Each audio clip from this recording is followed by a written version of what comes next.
Okay, Charles Hickam, piece CC3, week 2. All right. Um, okay, well, I guess to get started, I'm going to explain the fangs. Um, the primary thing with the fangs is this is not technically a koala bear. This is a drop bear. Uh, it's um, it's an Australian mythological creature. They look a bit like koala bear, and that's how they hide. But then they drop out of the trees onto your head as you pass under the trees, thinking that it's a cute koala bear. And with their giant, huge fangs, they just straight rip your head right off your shoulders, like dead before you hit the ground. It's a mess. Just the worst thing you ever seen. Um, there's a few ways to ward them off. Generally speaking, you smear Vegemite behind the ears. They don't care for Vegemite, it turns out, which seems odd if you think about it. But okay, who am I to argue with Australian folklore? So that's the reason it has the big, huge honking fangs. I probably I could have went bigger, but I no, I want kind of tucked away a little bit there. But the fangs are a fairly significant portion of the character, so that's the reason I kept them prominent. Um, uh, if there's a technical thing or something like that, maybe I could probably shrink them down easy enough. But uh, as far as what I had kind of in mind with the character, it's a drop bear, rather than just a koala bear. Um, the notion of having a drop bear, flying around in the sky, just seemed particularly amusing and terrifying. I don't know. So that was kind of the whole deal with the character. So the fangs are about as central to what it is as any other piece of it.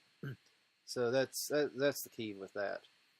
So then to the actual changes this week, as opposed to just bullhead and just keeping it there, what's that way it is. I did drop the head down. I like the way that reads a whole lot better.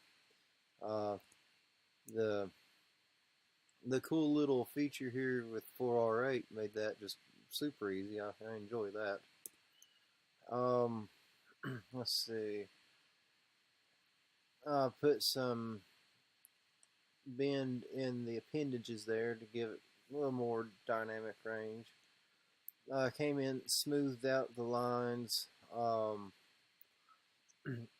I somehow missed that one was the repeat button, and so that's really cool and fun stuff. I don't know how I missed that one, but I've been going this whole time not knowing that. Having to, so awesome. Appreciate that.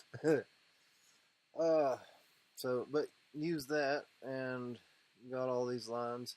Went through the body, kind of edged out some more little details here and there. Subtle, but there. Let's see what else. All kinds of things. I made him right-handed as opposed to left-handed. I kind of intended for him to be right-handed. I don't know why I had his gun reversed, but switched all that around. Let's see. Then I went back to the original file for the goggles. The original file with everything in parts was apparently missing or gone or saved somewhere else. Probably in, I guess, the ZBrush folder if I had to be a betting man.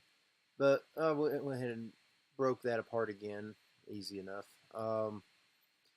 And made some adjustments here for just this was really, really thin. Part of what I want to do with this character is to actually 3D print it, so I'm using a few of the things with that. So like small edges like that would just be just don't work. So I'm kind of trying to keep in mind, like rendering and all that stuff. But at the same time, I'm going to print this fella and it's going to be cool. Let's see, what else? Just kind of touch-ups here and there. I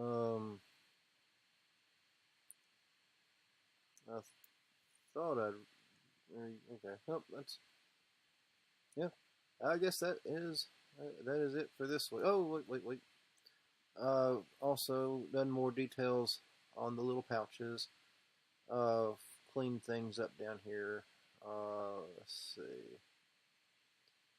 Yeah, I guess that is it for the week. Reposition stuff too. All kinds of little touch-ups, but yeah, there you go. I could just ramble on about this little character for probably longer than you're interested in hearing. So we'll leave it there, and I'll see you next week.